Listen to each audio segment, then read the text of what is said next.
Very good morning students and welcome back. Mechanical engineering के अंदर degree semester 4 में जो हमारा सब्जेक्ट है मैन्युफैक्चरिंग प्रोसेस, उसमें हम लोग चैप्टर नंबर 1 डिस्कस कर रहे थे। चैप्टर नंबर 1 का आज हमारा लास्ट लेक्चर है। ठीक है, आज के लेक्चर के साथ हमारा चैप्टर नंबर 1 ओवर हो जाएगा। उसके साथ साथ मैं आपको कुछ आईएमपी थ्योरी भी आज ही डिस्कस करवा दूंगा कि ये जो चैप्टर है उसमें से कौन से क्वेश्चन एग्ज़ाम में पूछे जाएंगे, वो हम लोग आज ही डिस्कस कर लेंगे। और आपको जो असाइनमेंट में क्वेश्चन लिखने हैं वो भी मैं आज इस लेक्चर के साथ आपको प्रोवाइड कर दूंगा। चलिए थोड़ा रिवीजन कर लेते हैं। लास्ट लेक्चर में हमने जो कटिंग फोर्स इवोल्यूशन यानी कि कटिंग फोर्स को मेज़र करने के लिए या फिर जो वर्कपीस के ऊपर कटिंग टूल के द्वारा जो कटिंग फोर्स लगते हैं उसको किस तरीके से डेरिवेशन के थ्रू मैथमेटिकली सॉल्व किया जाता है वो हमने देखा था। उसका पूरा मैकेनिज्म हमने देख लिया है। उसके साथ साथ हमने जो मर्चेंट सर्कल डायग्राम या फिर मर्चेंट थियरी थी वो भी हमने अच्छे से डिस्कस कर लिया है। क्लियर है। अब ये तो बात हो गई सालों पहले कि भाई जिस तरीके से कटिंग फोर्स को हमने डेरिवेशन के थ्रू कैलकुलेट किया मैथमेटिकली, ये बात हो गई। लेकिन जब आप एक्चुअल में मशीनिंग करते हैं, जैसे कि आप लेथ मशीन पे काम कर रहे हैं, ठीक है, उस समय पे आपको वर्कपीस के ऊपर टूल कितना फोर्स लगा रहा है अगर वो आपको मेज़र करना है फिजिकली एक्चुअल में, तो वहाँ पे हम लोग ये कुछ कैलकुलेशन या फिर डेरिवेशन करने बैठेंगे नहीं। क्लियर है। उस टाइम पे हमको क्या करना चाहिए, तो क्या ऐसा कोई इंस्ट्रूमेंट होना चाहिए जो हमको सडनली उधर तुरंत ही क्या करे, जो कटिंग फोर्स लग रहा है उसका वैल्यू दिखा दे। जैसे कि आपकी बाइक्स में स्पीडोमीटर होता है, तो उसमें क्या होता है, जैसे आप लोग एक्सीलेटर देते हैं, आपकी बाइक का स्पीड बढ़ता है, सडनली वो क्या करेगा, डिस्प्ले पे दिखा देगा कि आपकी बाइक इतनी स्पीड पे जा रही है।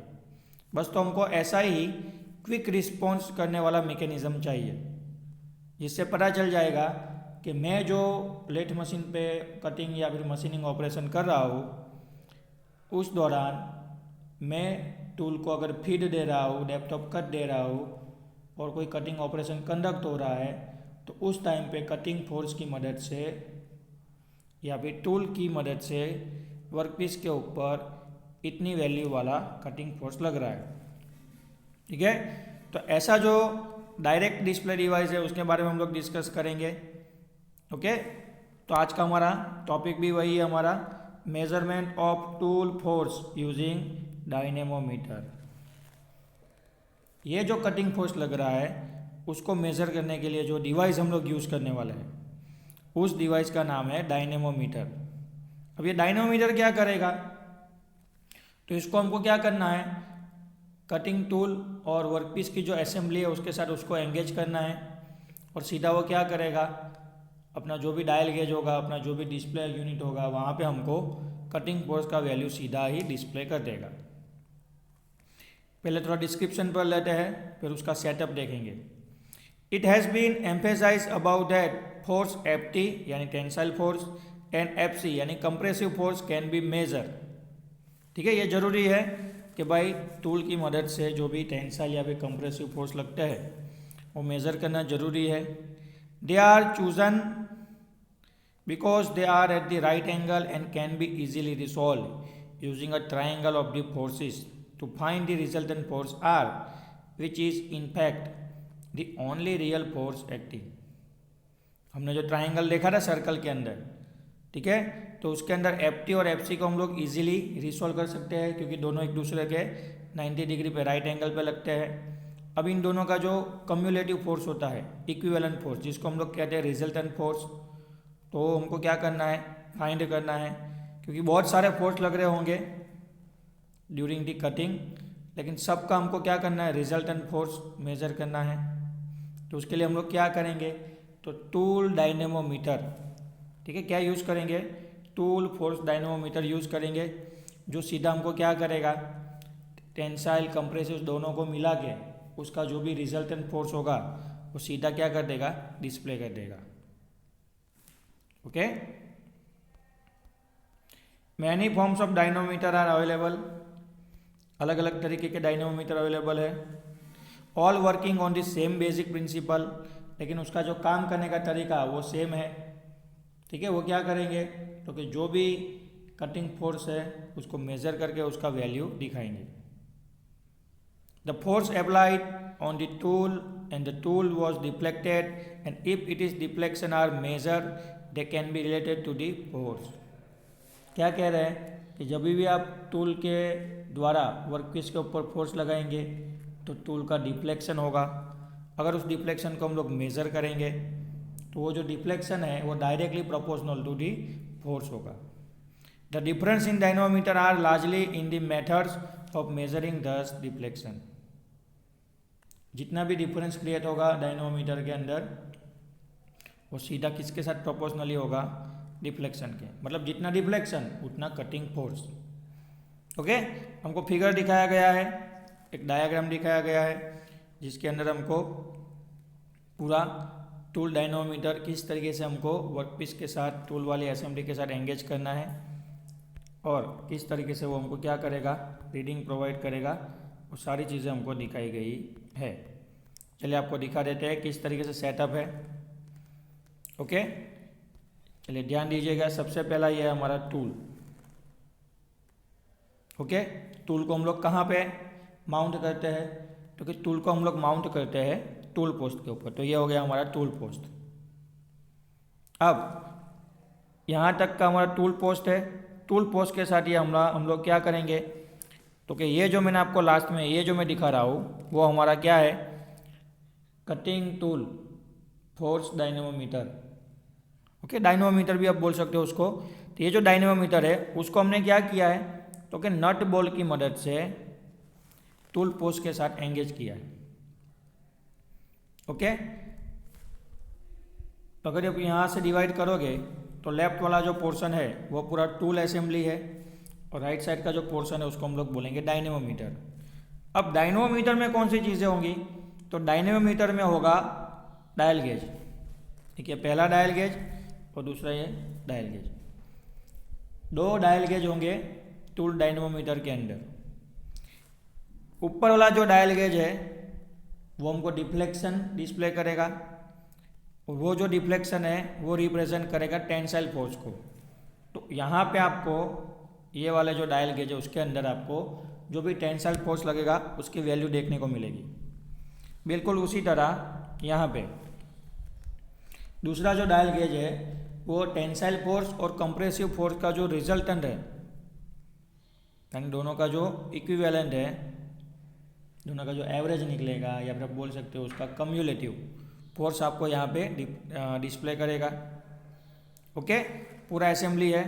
अब देखिए किस तरीके से काम करेगा। तो सपोज आप सोच लीजिए कि ये जो टूल है यहाँ पे मेरा ये वर्क पीस है, सिलिंड्रिकल वर्क पीस, और हम लोग क्या कर रहे हैं तो कि ड्यूरिंग दी मशीन या फिर कटिंग ऑपरेशन में ये जो टूल है उसको डेप्थ अप कर दे रहा हूँ और उसके साथ साथ में इसको फीड मोशन दे रहा हूँ।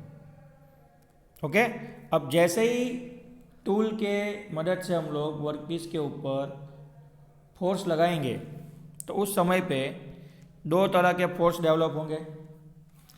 एक होगा टेंजेंशियल फोर्स, क्लियर, और दूसरा होगा रेडियल फोर्स। ओके, ये आपको खास याद रखना है। जब कभी हम लोग वर्कपीस के ऊपर टूल की मदद से फोर्स लगाएंगे तो एक लगेगा टेंजेंशियल फोर्स और दूसरा लगेगा रेडियल फोर्स। क्लियर। अब जैसे ही टूल के ऊपर से वर्कपीस के ऊपर फोर्स लगेगा तो टूल का स्लाइटली क्या होगा, डिफ्लेक्शन होगा या फिर थोड़ा बहुत वाइब्रेशन टूल के अंदर क्रिएट होगा।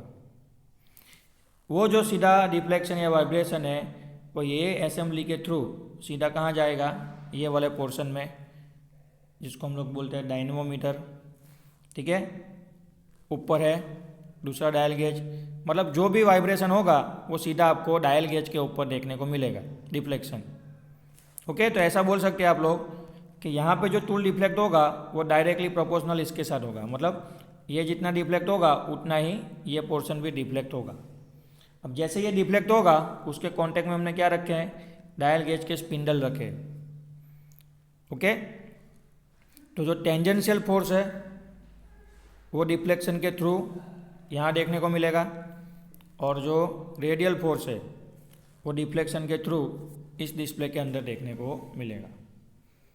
अब एक्चुअल में इसका वर्किंग क्या है, तो आप जब भी वो लेथ मशीन के जो ऑपरेटिंग व्हील आते हैं उसकी मदद से आप लोग डेप्थ ऑफ कट और फीड प्रोवाइड कर रहे हैं, और आपको बोल दिया है मैंने कि आप जो मशीनिंग ऑपरेशन कर रहे हो उसके अंदर 50 किलो न्यूटन जितना फोर्स डेवलप करना है, या फिर 50 न्यूटन या फिर किलो न्यूटन के ऊपर नहीं जाना है। मैंने आपको लिमिट दे दिया है। क्या लिमिट दे दिया है?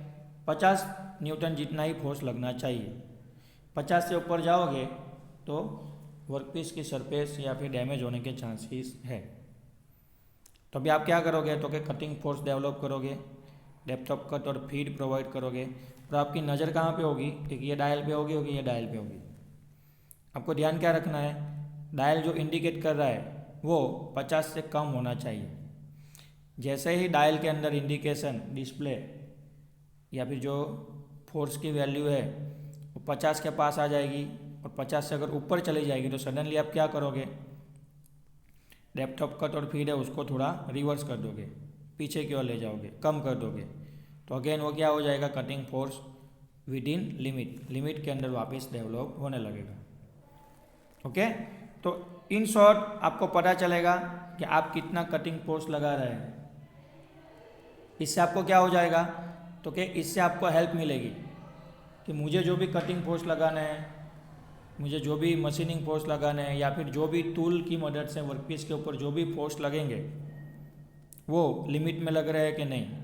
अगर लिमिट में लग रहे हैं तो कोई बात नहीं है, और अगर लिमिट के बाहर चले जा रहे हैं, लिमिट के बाहर चले जाएंगे तो आपको ये दोनों डिस्प्ले के अंदर देखने को मिलेगा। तो आप उसको वापस कंट्रोल करके उसकी वैल्यू डिक्रीज करके वापस आप इसको विद इन रेंज ला सकते हैं। तो ये बेसिक फंक्शन हो गया हमारा किसका, टूल डायनेमोमीटर का। ओके, देखिए ग्राफ आपका कुछ काम का नहीं है, ग्राफ को आपको प्रिपेयर करना नहीं है, चलेगा। चल लास्ट कुछ दिया है डिस्क्रिप्शन में, देख लेते हैं। इन ऑपरेशन किस तरीके से काम करेगा वो थोड़ा दिखा रहे हैं।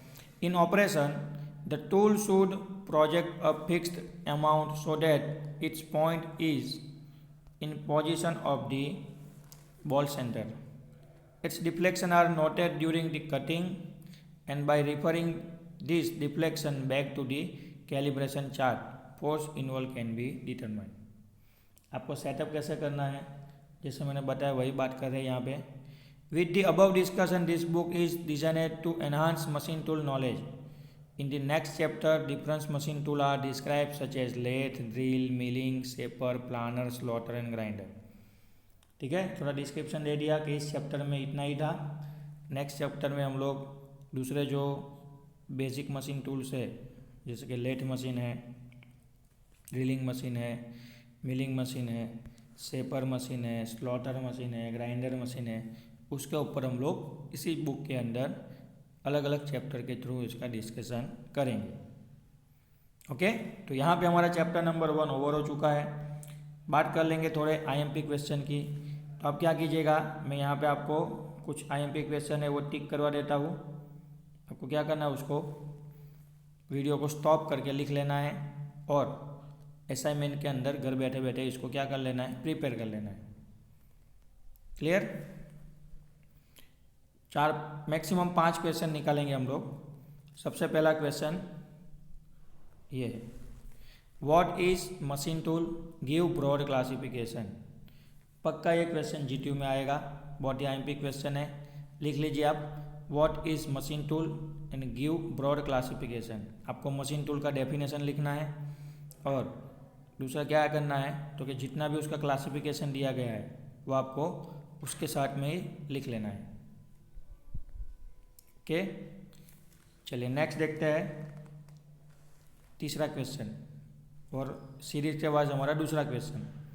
With NEET sketch explain tool signature and different tool with their nomenclature. मैंने आपको बोला था कि भाई टूल का जो आइडेंटिफिकेशन होता है, ठीक है, उसका जो डेजिग्नेशन होता है वो भी इम्पोर्टेंट है। तो आपको ये लिखना है, 7 डिजिट थे, 7 डिजिट का जो भी डिस्क्रिप्शन है, नोमेनक्लेचर है, वो भी आपको यहाँ पे एक्सप्लेन करना पड़ेगा। ओके। उसके बाद है ये question number 8, explain types of motion in machine. Explain types of motion in machine. Machining के अंदर या फिर किसी भी मशीन के अंदर बेसिकली दो तरह की मोशन होती है। पहली होती है प्राइमरी मोशन और दूसरी होती है ऑक्सिलरी मोशन। तो आपको क्या करना है, डिस्क्राइब करना है। ओके। और उसके बाद question number 11, explain with NEET sketch merchant circle diagram. आपको क्या करना है, मर्चेंट सर्कल जो डायग्राम है वो पूरा ड्रॉ करना है और उसका जो भी डेरिवेशन है, जो भी इक्वेशन है वो आपको प्रिपेयर करने हैं। और लास्ट क्वेश्चन है, explain force measurement in the workshop using lathe tool dynamometer. मतलब आज का जो हमारा लास्ट लेक्चर था उसमें मैंने जो आपको थियरी एक्सप्लेन की वो इस क्वेश्चन के अंदर आएगी। Explain force measurement in workshop using tool lathe dynamometer या फिर लेथ टूल डायनेमोमीटर। तो ये 5 क्वेश्चन चैप्टर नंबर 1 में से जो इम्पोर्टेंट है वो मैंने आपको दे दिए है। ये 5 क्वेश्चन आपको असाइनमेंट के अंदर लिखने हैं और ये 5 क्वेश्चन ऐसे हैं जो एग्ज़ाम में पूछे गए हैं और आगे भी पूछे जाएंगे। क्लियर? यही तक रखते हैं आज के लेक्चर में। मिलेंगे नेक्स्ट लेक्चर में और चैप्टर नंबर 2 है उसको स्टार्ट करेंगे। Thank you.